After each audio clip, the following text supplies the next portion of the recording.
Welcome this afternoon for standing up for something as a small business. My name's Dante St. James.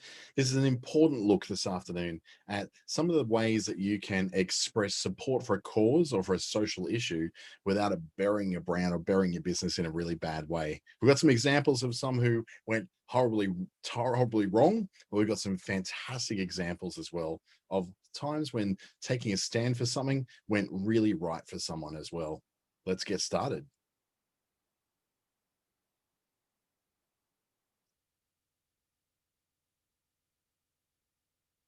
I want to start off with a quote from a poet, philosopher, and songwriter from Africa called Gift Gugu Mona. And she said, to stand out from the crowd requires you to take a stand and stand up for what you believe in. That's a good way to start it as we move forward. What we're going to cover today is what the world thinks of brands taking a stand based on some really good research done by a company called Sprout Social. We're going to look at some of the times when the brands totally missed the mark when they tried to engage with social issues, and good examples of brands who took a stand. Some of the exploration of the pros and cons of when your business can go forward and make a stand for an issue or a social cause or any sort of charity of your choice. This is brought to you by Business Station through the Australian Small Business Advisory Services Digital Solutions Program, delivered in Western Australia by Business Station, in Queensland by Regional Development Australia Brisbane, and in the Northern Territory by Treaty Business Consulting. This will be available a little bit later on through YouTube. I'll be loading up to my YouTube channel, and Business Station will also be loading it up to theirs as well. For a huge library of these webinars, I do suggest you check out both mine and Business Station's channels for all sorts of stuff. A bit of a background on me. I originally started as a psychiatric registrar when I did my training through Western Sydney University, back then known as the University of Western Sydney Macarthur. Many years later, I did a bit of a swap in terms of the work I wanted to do, and got my marketing and business systems qualifications through the University of New South Wales in Sydney through the UNSW Business School. I've also done a lot of study through the Chartered Institute of Marketing and through TAFE New South Wales. Facebook is one of my employers who has got me on as a lead trainer around Australia, digital marketing associate and media planning professional, buyer, creative strategist, and community manager.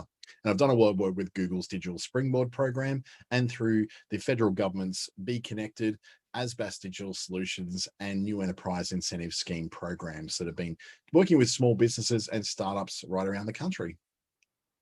So when we start off with this, we go, well, what does the actual world think of brands taking a stand? Now, thankfully, there's been some really good research done on this, particularly out of Sprout Social, where they did their Sprout Social Championing Change in the Age of Social Media study back in 2017. And it's had some updates since then, which I've got some newer, some more fresh data coming out of 2019. And I believe they're doing this again this year in 2021 as well. So I'll have some new data, yes, again, especially in a world which has been very much ravaged by social change, also ravaged by, more correctly, by a giant pandemic, which has certainly changed everything in this planet.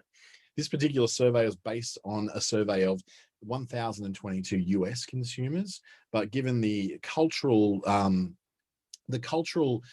similarities between Australia and America, we're going to take these with a grain of salt, know that they're probably still very relevant, but knowing too that Aussies were just a little bit different as well. That survey was conducted back in 2017. In this survey, they found that people who want brands to stand on important issues, and social media happens to be the place where they want that to happen. So 66% of people wanted brands to take a stand on social issues. I thought was very important. That's very interesting. That is more than just a small majority. People actually, by and large, really believe that brands should.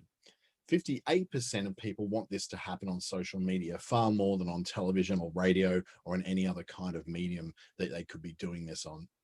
Climate change, sustainability, and social justice all featured very high when it came to these kind of things. Now, that may have changed more recently, where social justice has certainly, had a very lot of attention towards it.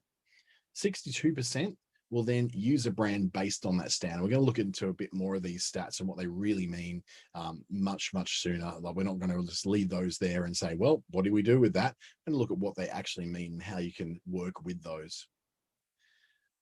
It also found that brands don't necessarily change minds, but they can affect change by mobilizing those who do agree with the message being put out by that brand.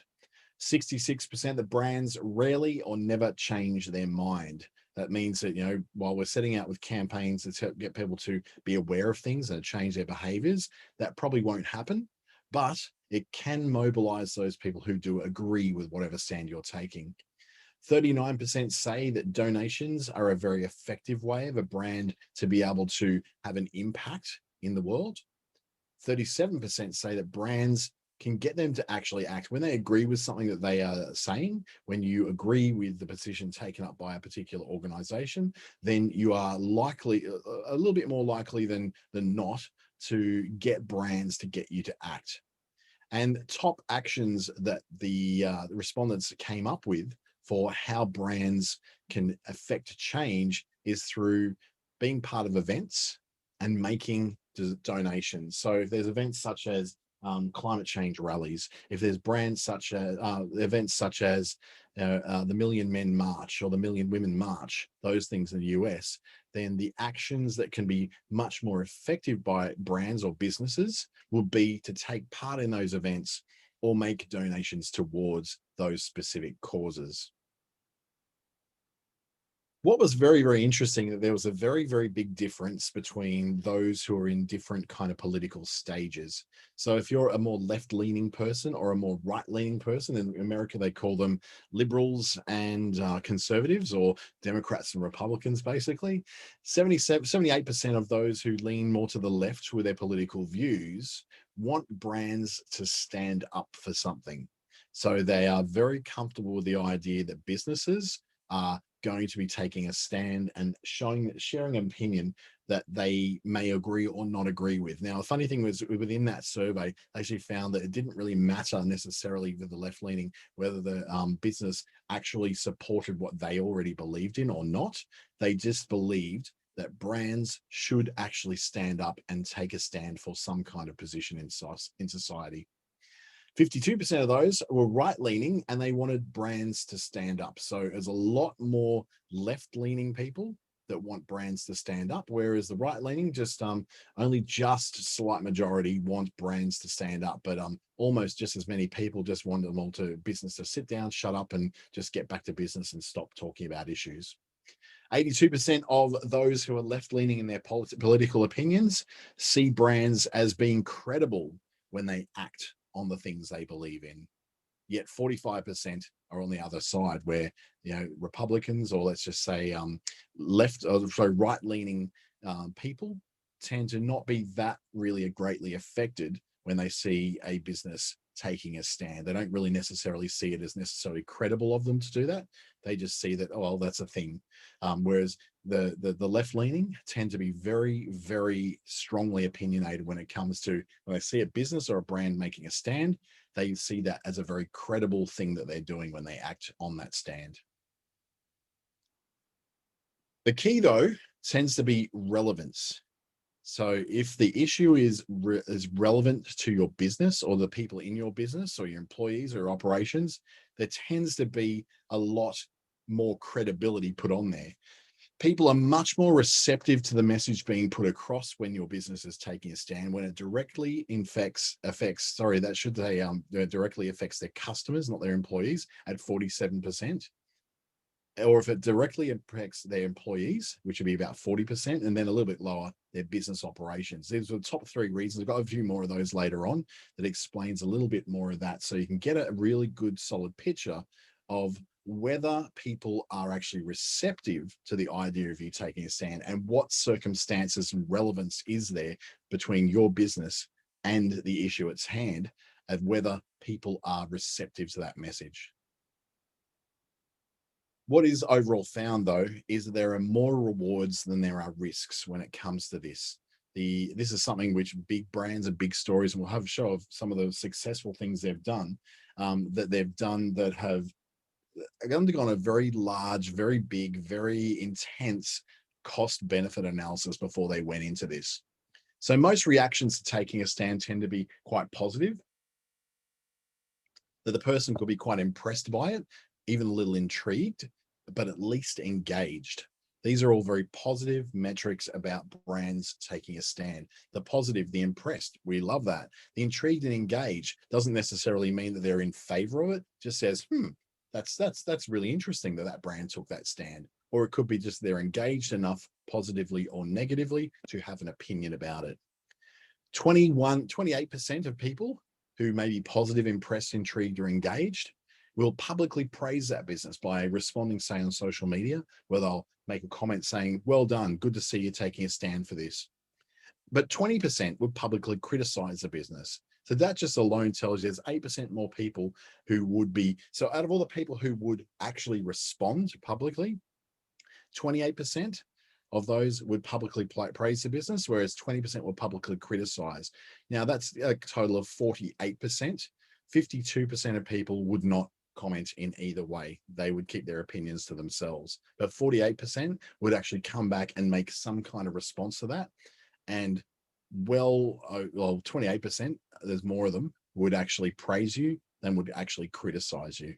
So it just goes to show that there is some reward in there. Yes, there is risk, but by and large, what we've found over the last 10 years, and particularly since 2017, that businesses that do take a stand for something that fits that criteria that we saw in the last screen, which was, when it directly affects their customers, when it directly affects their employees, or directly affects their business operations, then that 28% will publicly praise the business for taking that stand.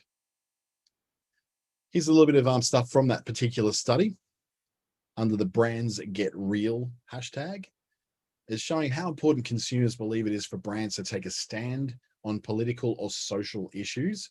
Now, they are more tending to wanting people to take on social media as the place where they do that. In fact, in every single one of these metrics, bar one, you're showing that it's more important.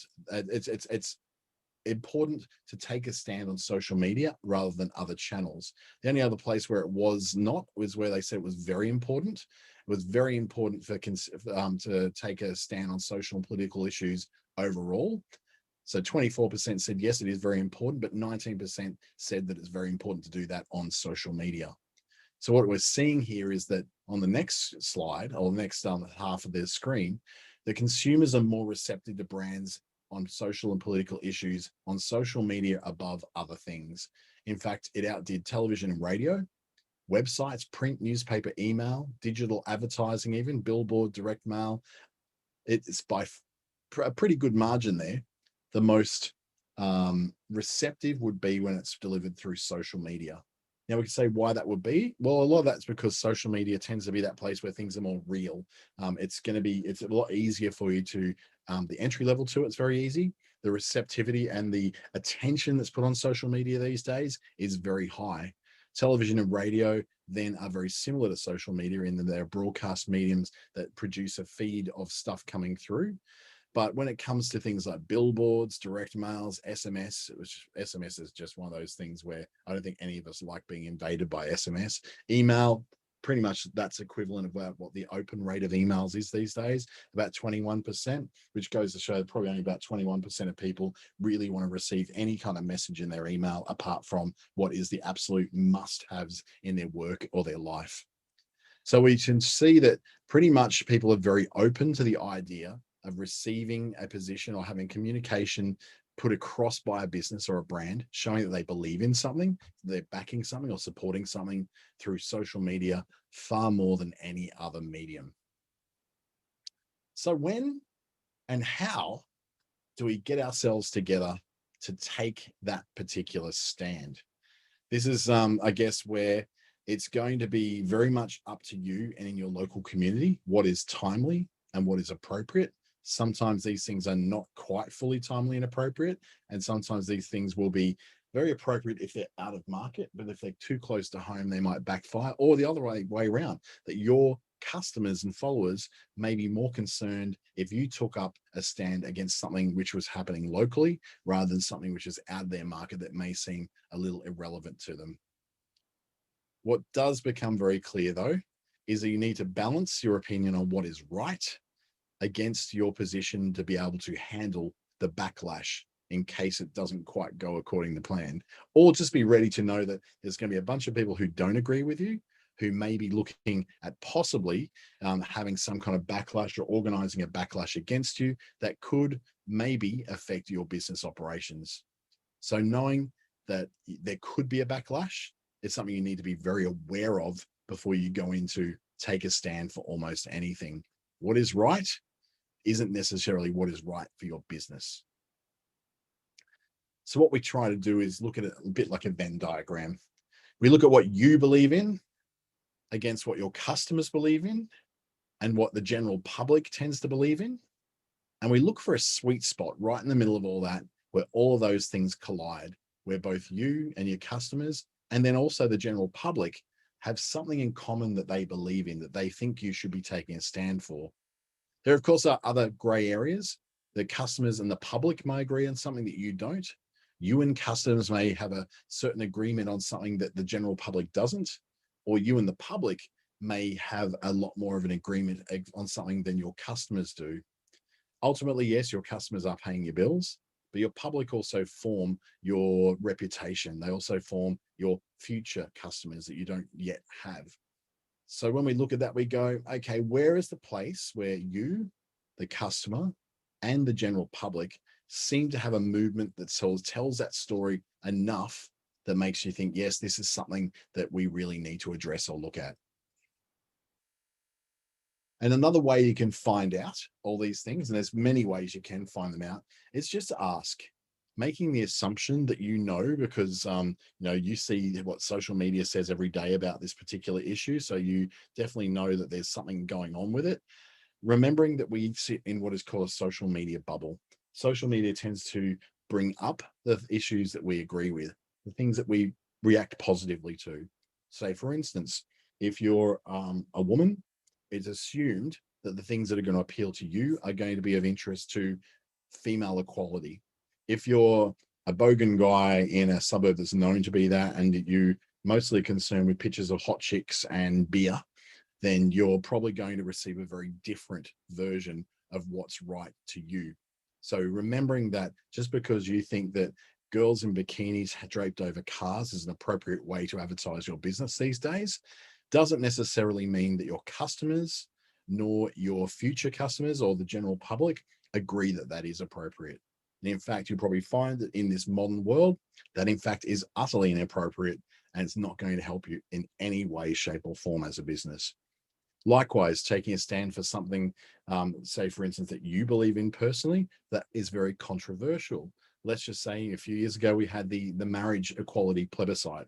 So that plebiscite was all about having people vote on whether the law should be changed to enshrine the ability for people of the same gender to be able to get married in the same way that people of a different gender can get married. So that caused a lot of heartache and pain for a lot of people. It caused a lot of backlash in those who didn't believe in this. And it also pitted people against each other in quite a nasty way. Other countries have gone through this before. We'd seen New Zealand well ahead of us. Even America, the most conservative country in the world these days, seem to be the ones that just made it happen. Australia was lagging behind on this. And so we had this situation where we had to decide whether we were taking a stand or not. And certain businesses in my town and other towns around the country would display signs in support of this or against it as well. Although there seemed to be a lot more support for than against, and that was then reflected in the plebiscite results as well. So one way for you to work out whether the stand you want to take is actually appropriate for your business and for your customers and for those around you is to actually find out from the people themselves. Go straight to the horse's mouth to find out whether they agree with things. And a really great way of doing this is through social media posts and polls. Ask the question, get the responses. If you ask a question about a very contentious topic, then you get a really vastly negative response. That may be a pretty good sign that maybe that particular social angle may not be a great one for you to take. Or you can do a formalized survey that goes out to your customer list, your email list, and say several questions, not just things about, I guess, social issues and support, but ask them several questions about your business. Get some stuff back that actually says, hey, we want to know whether you think our prices are high or low. We want to know if you think that we generally give good service or don't give good service. And finally, we want to find out whether you think that our stand for closing the gender gap in pay is actually something that you also believe in. Getting that sort of validation back from your customers, from those people who already have a relationship with you, can be a really valuable way of you finding out exactly what your customers think, rather than just making that assumption. You can start, excuse me, just nearly choked on something. You can post a post on LinkedIn, and that can be a conversation starter. Now, these conversation starters are very popular on LinkedIn. You can post polls as well on LinkedIn to ask people what their opinion in something is.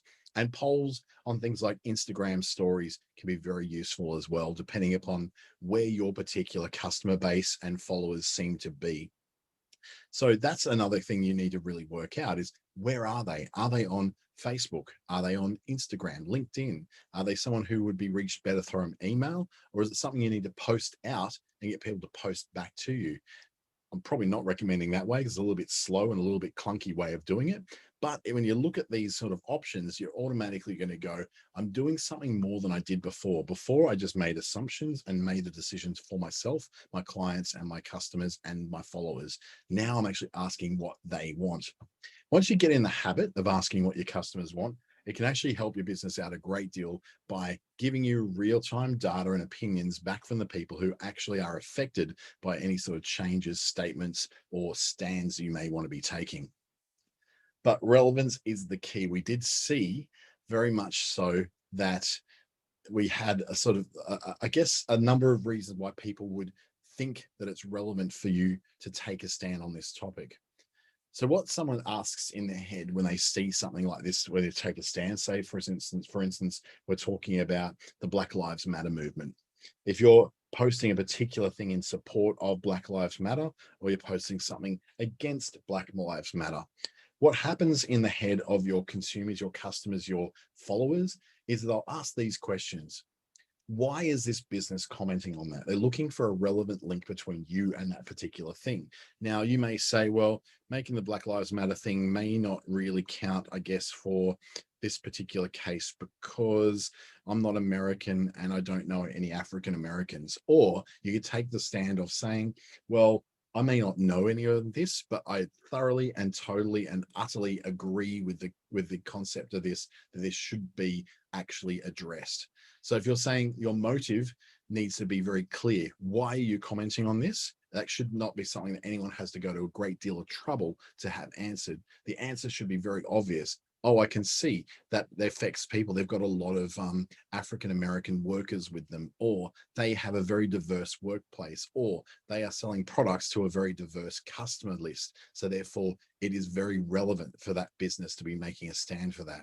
So this is where I'm going beyond just the statement of saying supporting something just because it's right, because right is very, very relative, by meaning that what you think is right is not necessarily what is right to other people. And when we live in what we call these social media bubbles, where we tend to only see the news that we agree with, we only tend to communicate with the people we agree with, we tend to be locked in our own little echo chamber where we put out an opinion and it bounces back to us and no one's ever taking us to task over that. Because in social media, I've done it and you've probably done it as well, we tend to get back, those kind of really contentious people saying quite nasty things against us and our beliefs. We tend to just block them. We don't hear from them again. And as the algorithms of social media platforms tend to learn what we like, what we don't like, and what we want to not listen to, we tend to find that they will have this little game where they'll, make it so that, okay, we've seen the kind of person you blocked lately. We're going to show you less and less content from that kind of person, that lookalike of people that you've already blocked. So your feed becomes more pleasant, you become less stressed, and it becomes a place that you actually enjoy going to, rather than a place that shows you how everything is contentious, the world is dangerous, and everyone disagrees with what you're saying. They'll ask themselves too that whether you're just hopping on a bandwagon. Now, this is particularly strong with, I guess, businesses who support very current causes and current events. So if they want to support those, they will always get that. Yeah, they're hopping on the bandwagon. Yeah, they're getting on it now. It's cool. Oh yeah, they're supporting that now that it's trendy. So there's always going to be that particular criticism that will come forward by people who are just looking for, I guess, some kind of excuse for why you've done what you've done that goes beyond relevance to your business and relevance to your community. Then they'll ask what's in it for them. Do I actually care that this particular business is reacting this way to this particular social cause? I'll either say, yes, I do care. Therefore, if I care in a positive way towards this business and the stand they're taking, I may comment. And we said 28% of them will comment on that particular thing to support you for what you're doing. Do I care in a negative way? In other words, I don't agree with what this brand is currently saying about this particular issue. Then I will say, yeah, I do care, and I care enough. I'm in that 20% of people who care enough to give a negative piece of feedback based on that. And then they'll decide whether they want to take that action. Like we said, 28% of people who agree with you are going to actively, publicly praise you for that decision. And 20% of those who disagree with you will actively, publicly chide you for that decision or to criticize you for that position. Chide, that's an old word, isn't it? Where did I dig that one out from? Credibility is something which is earned, and it all comes from an idea that relevance. So if someone sees that you have some relevance to that particular topic and that particular social cause, then it gives you more credibility to speak into that space. Quite often it's something that says, for instance, you can't really comment on the state of youth crime in Alice Springs because you don't live there. But if you say, actually, I'm there every month and I've seen it in person, that then gives you a lot more credibility to speak to that issue. Likewise, when a consumer or a member of the public can see that this particular social issue is affecting your customers, that is 47% of people will actively say, yes, this I can agree with, and it makes you look much more credible. 40% then are matched with the issues that are impacting your employees. So it may not be affecting your business, may not be affecting your customers, but it's something which affects your employees. So for instance, you're using a lot of migrant workers from the South Pacific Islands who are known to be very good at working in tropical areas, with mango picking, and with a lot of manual work in hotter areas of Australia. As we go into the cooler months, that becomes something which is not as common, but in the warmer areas of Australia, like where I live in Darwin, we very much rely upon workers from other countries helping us to harvest fruit and vegetables and to do some of the harder work that we need to do outdoors. So that will be an issue. Standing up for a government move against those people in this country then would be something which impacts our employees. So therefore, to take a stand on that, to protect the people that work with us, then we would be we'd be seen as more credible to be able to speak on that, because it does not just impact us, it impacts the people who work for us. Where an issue impacts your operations, so for instance, let's just say that a new road is being built through a suburb, and that road is going to be vastly and terribly affecting your ability to do business. Now, quite often this happens where roads are turned into highways, parking's taken away, and there's no way for people to stop there, or closures of streets to traffic. We often get this in big cities when a city council wants to block off a street from traffic and just have walking foot traffic going through. We quite often see that kind of thing could be an issue that is raised that impacts your operations as a business. That can be also an area where 31% in that case of people would consider that to be a credible way for you to speak out on that issue. Where it's impacting your operations, you have the credibility to be able to speak out about it. That's still a minority, mind you. So these are all minority areas. So what we're seeing, though, is credibility is very hard to earn. And quite often, you get more credibility the more of these little orbs that you get that are actually connected to you. So for instance, if it impacts your customers, your employees, and your operations, you're going to edge over that 50% and have most people go, yep, this is credible that you are actually involved in this and trying to work with this. You'll also be quite credible too, and it gets down to about 27% now, where you have a history of speaking out on an issue. So the people are used to hearing you speak out on this issue. They're used to you speaking out on all issues that you agree with. You are carrying a greater sense of credibility because this is something your business actually does as a manner of doing business.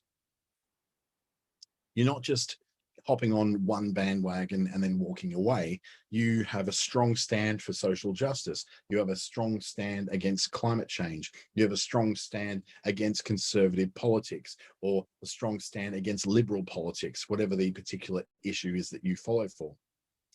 Now, this issue affecting the local area also gives you added credibility, also at about the 27% mark. So this is where 27% of people believe that if this issue is affecting your area, they are likely to see you as more credible to be able to speak on it. That makes sense because you live and work in that area. You are going to be affected by it. And that's largely probably going to affect your operations, your employees, and your customers. So it's adding to that level of different credibility points you're getting. It's a bit like a points game, I suppose. If you have a history of financially supporting causes, that also gives you a 24% bump in having some kind of credibility towards an issue. If you're known to be actively supporting that particular cause, that particular charity, that particular organization, then you speaking in support of them has some definite credibility because you've already done this stuff before with them. And if you've got a CEO or a leader who is known to be outspoken, then when they do get outspoken against this particular issue that they want to get outspoken about, well, they've got some history there. It's like you as a business having a history of speaking out on issues gives you extra credibility. So too, when your leaders, when your people, when your managers, when the people who owns the person who owns the business is known to be outspoken, they have a history of speaking out themselves, that adds credibility as well. And that's down to about that 21% mark. So you can see how having a level of relevance in lots of different areas really adds to the credibility of you speaking into that issue, rather than just going, this is a great idea, I think it's trendy, I'm going to hop on it. You're actually showing that you have some skin in the game. And I think that's where the credibility points really start to matter. Where does it impact you? Well, okay, that's great. Now, does it impact customers? Employees, operations? Do you have a history of speaking out? Do you as a person have a history of speaking out? Is it affecting your local area? Have you got a history of supporting causes? When you bundle all that together, you're going to start to get a whole lot of areas where you are known for supporting things, you are known for speaking out, you know the issues that affect your employees and your operations and your customers. Then you're in a position to much more strongly and credibly speak out against an issue, if that's what you choose to say in your business, is to take a stand for something that is important to you. Just bear in mind all these areas too, to make sure that you're not just speaking out of your backside, but actually speaking from a history of speaking, from a viewpoint that doesn't just, this is not just your opinion in your head. This is actually something which you've looked further and deeper into, and you've gone, my goodness, this does affect a much broader area of my population in customers, employees, operations, and my community than just me having a strong opinion because I'm an opinionated person. So what do we take a stand on? You may have a particular thing that you feel that you should be taking a stand on, and that's great. You should have that because that's what the belief starts with. What you then need to do is temper that with what we just looked at with those orbs to see what was relevant to be taking a stand on, and then temper it against what people generally feel that businesses in general, there's a very general statements, very general percentages we're going to see here, that they feel that people should be taking a stand on. So not every cause is going to match what your audience cares about. So you may have a very strong belief in the fact that a skating rink should be built in your town to make an extra place for kids because your kids happen to like skating. But is that a cause that necessarily your customers or your audience are going to get behind you with? When customers want when customers want brands or businesses to take a stand in terms of these issues, these are the results that Sprout Social were able to get out. So in the terms of all brands should be taking a stand, it was a very strong feel that all brands should take a stand against human rights abuses. It was very strong also against unfair labor hiring laws, where poverty should be taken a stand on. And then we go down the list from there, down from the top area being human rights, down to the lowest areas being immigration, and LGBTQIA plus rights.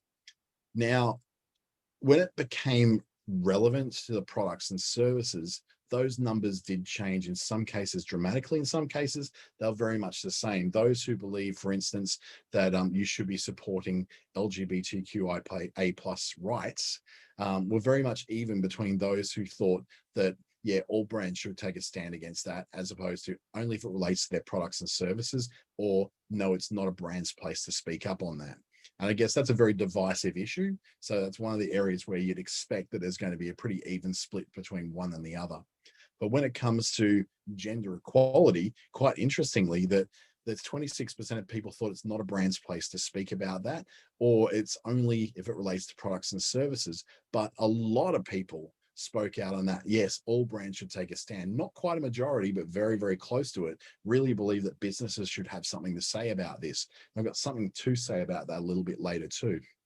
When it comes to human rights, though, there's a very strong opinion in terms of all brands taking a stand against that. It shouldn't necessarily have to relate to their products or services. And very few people said that it's not a brand's place to even look at that at all. So as you can see, there's very different opinions and very different leanings. Now, this, remember, from America in 2017. The numbers are thought to be very similar within Australia. We have a very similar demographic breakdown as well.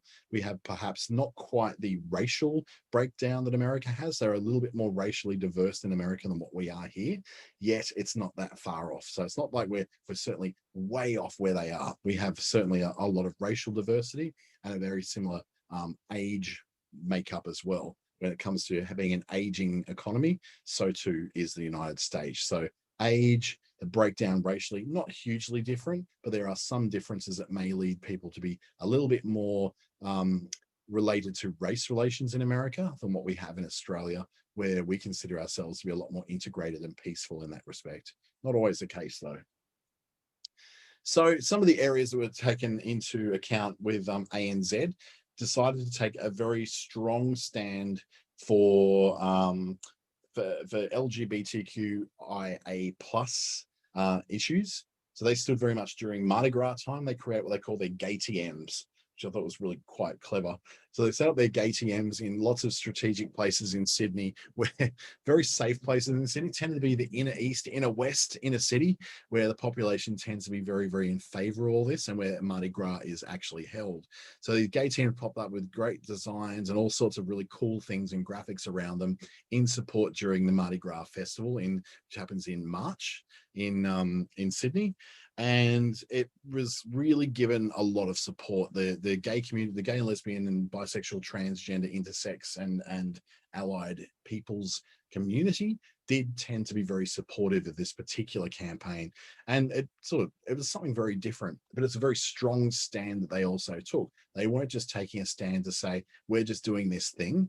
They were saying, we're going to not just do this thing, we're actually going to spend money doing it. And they actually also renovated one of their inner Sydney branches. I think it's the ANZ branch on Oxford Street in Sydney, where the Mardi Gras usually is held. They actually renovated that to be, they gave it a glam makeover. So it was like a Priscilla Queen of the Desert, lavish makeover to make this look like this luxurious, over the top, over designed experience. It was designed as part of the Mardi Gras support. So you found that people were, wanting to come there specifically to see this over the top bank branch that was, set out in this very LGBTIQA plus kind of theme. So that's one area where, ANZ did a lot of work to ensure that they were not just tone deaf to their customers. They were so some people would not agree with that through ANZ, and some people may have actually left ANZ because of it. But it was so few people, and the risk assessment that they did prior to that showed them that really that it was very unlikely they would lose any sort of significant amount of money or customers based upon this particular stand that they were taking. So a really good result for ANZ in that case. They certainly, really enjoyed the process, and their engagement with their very, very well matured and very, very well established LGBTIQA plus network within their organization was also very pleased with that. ANZ's been very quite forward thinking with all this, and they've been doing this for well over a decade now. So it's something which they have a background of doing this. This particular one was a very, very brave move made by Nike in the US. This happened in, I believe it was 2019, when Colin Kaepernick was an NFL football player, so gridiron player, very, very, very good one, decided to take the knee during the national anthem, and very famously was removed from the NFL, sacked from his club, sacked from the NFL because he did that. Now, many apologies have come later since the whole Black Lives Matter movement has taken off, and people realize that, wait a second, what he was standing for was actually a very valid thing to still stand or kneel for. He's since been, given this contract by Nike, who paid to use his image, as Nike said, actually, you know what? We agree with what he did, and we're going to take a stand for this. So when this Colin Kaepernick ad campaign happened, it basically took out a huge billboard in Times Square and in places all around the United States of America, putting his face on these giant billboards and writing this: believe in something, even if it means sacrificing everything. So Colin himself, he believed in something. He took the knee. He believed in it that much, knowing full well that he could get fired and lose everything. And whilst the NFL and his football club took the attitude that he was, causing a problem because the football fans around America were outraged that someone would take the knee during the national anthem, they said he just stuck with that anyway. And Nike was like, yep, we agree. We think you did an amazing thing. We will reward you for that. Now, there was some initial outrage where people were basically, now this is the stupidity of the argument against it. There was dozens of cases in America where people went and, get this right, they bought Nike shoes and then burnt them and put those videos on social media. You heard me right. As a result of this decision that they hated, they went and bought the product just so they could burn it. Yeah, you're probably shaking your head as I am. Just crazy, crazy thinking. So that all sort of calmed down until the Black Lives Matter movement really took off. This was sort of the beginning. Colin taking the knee and his fellow teammates taking a knee and being sacked from the NFL meant that a new thing happened. And then all of a sudden, some police brutality really turned up. The George Floyd case happened, and Breonna Taylor, and so many other cases of people of color in the United States being killed for just basically being black. It took off and a whole worldwide movement started, even having massive protest movements here in Australia, a country that isn't even related to this particular issue, but still has issues with racial profiling by police and whatnot. I don't really care where you stand on this particular issue, but clearly Nike knew what they were doing, and it actually led to them retrieving extra market share, because, as we read, people who are more left-leaning, socially progressive, more leaning towards social justice, tend to want to deal with a brand that does take a stand. They are so positively geared towards brands who do take stands that they actually will support them and buy more of that product. Or if I was to look at this and go, I've got a choice to buy 3 different sneakers, one from Brooks, one from New Balance, one from Nike, I'm much more likely to take the Nike one, not because I believe in Nike's brand, but because I remember what they did when they stepped in after Colin lost everything, all his income, all of his future in the NFL. They stood in and said, we're going to support you. We believe in what you did. So that, for me, was a big plus. When can that same similar thing go horribly wrong, though? And this is where things get a little bit scary. It can go horribly wrong when, for instance, Mastercard during the last World Cup decided to give 10,000 children receiving a meal for each goal scored by Lionel Messi or Neymar Jr. Two very, very large soccer fans. Start something priceless, so I was starting to say.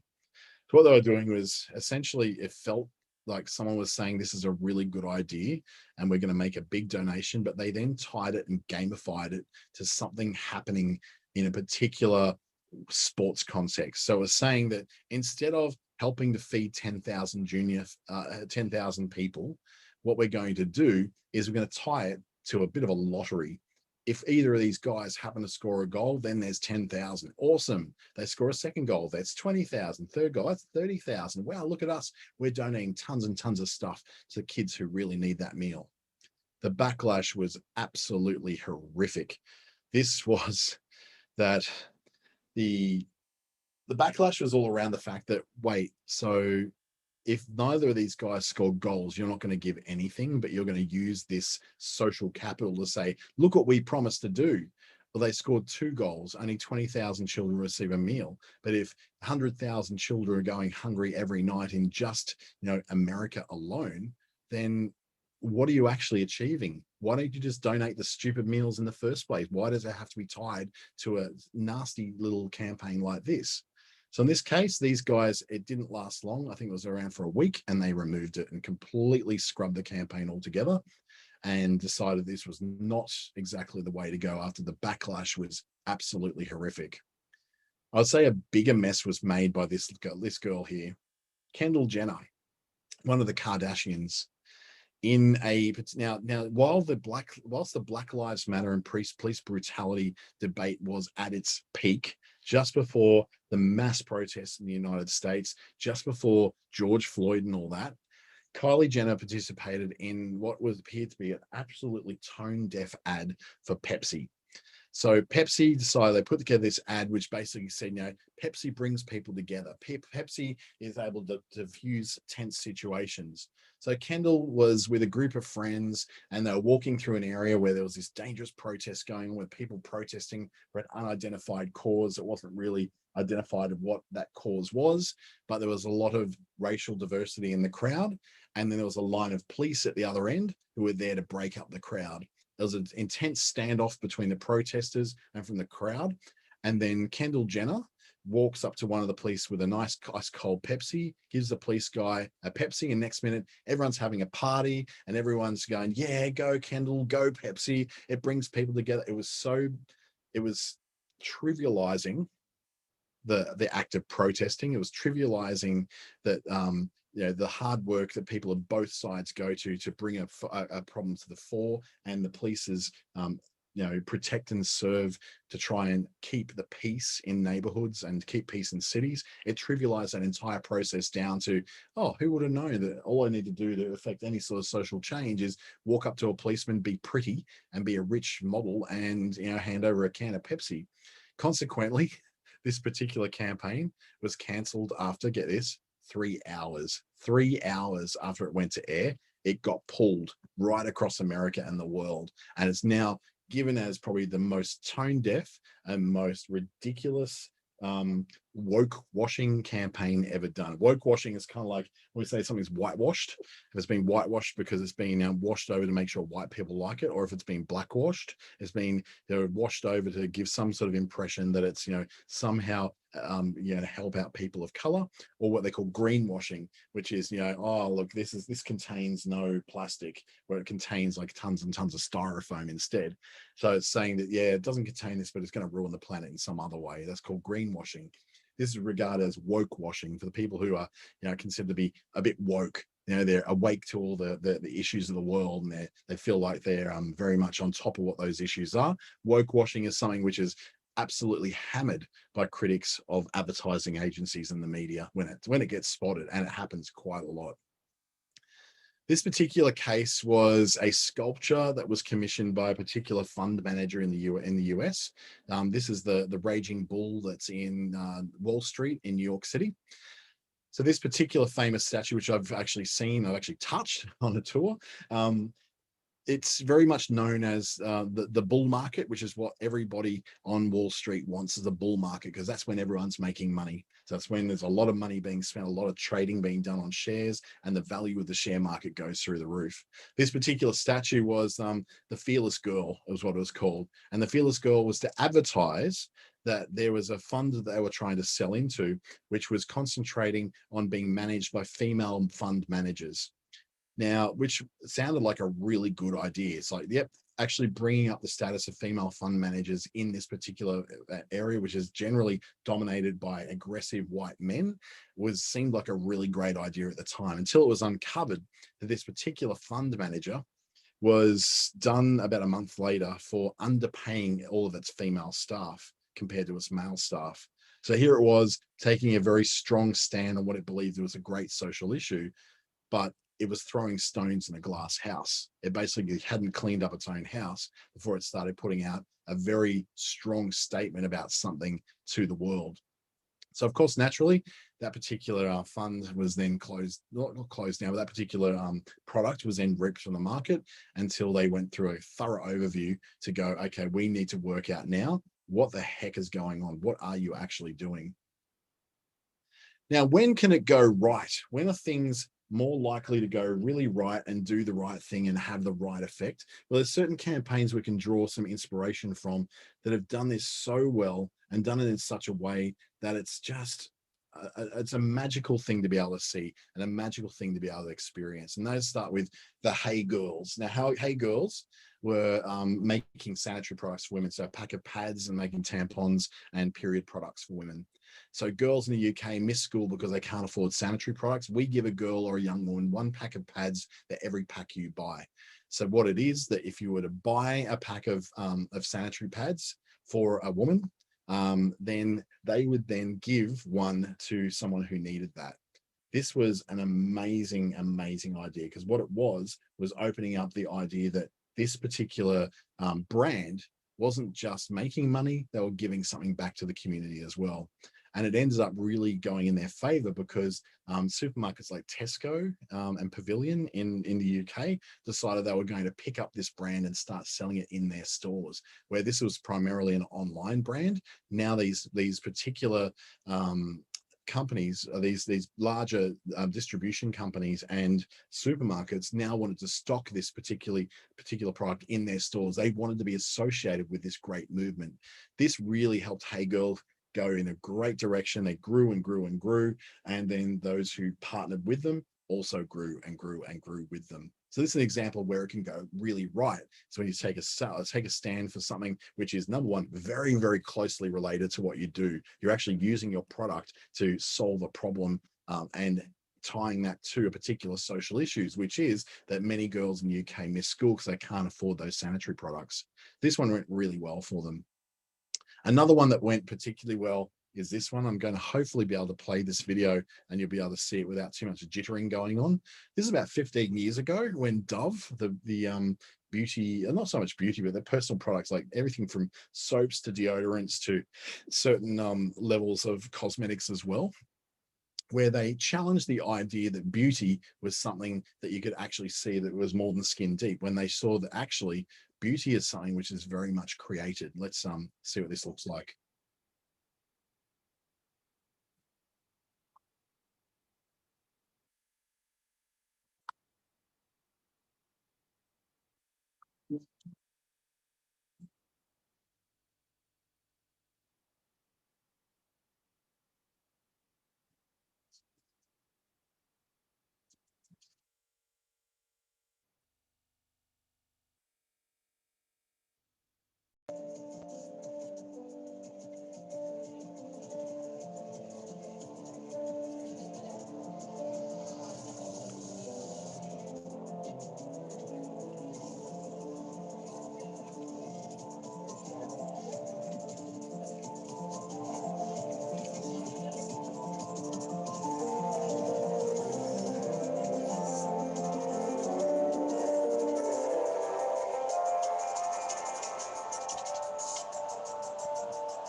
So a really, really strong campaign that was praised right around the world and formed what they called the Dove Self-Esteem Fund. Now, the Dove Self-Esteem Fund was all about raising money to raise awareness, to educate young women on the fact that what they see in the beauty world isn't necessarily what actually exists, that these things are actually creating quite big divides between what's the truth and what's an absolute lie.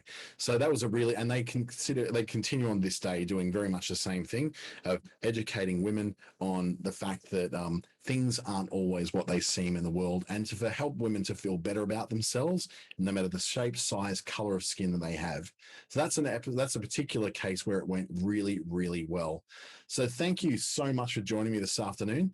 I'm going to just leave you with a few takeaways. So look at a particular cause and ask yourself if you believe in it. Then ask yourself, do your customers and your followers then believe in that as well? Ask yourself, is it relevant to your business, to your people, or your customers? And then be somehow ready for any backlash that may come as a result of you taking a stand.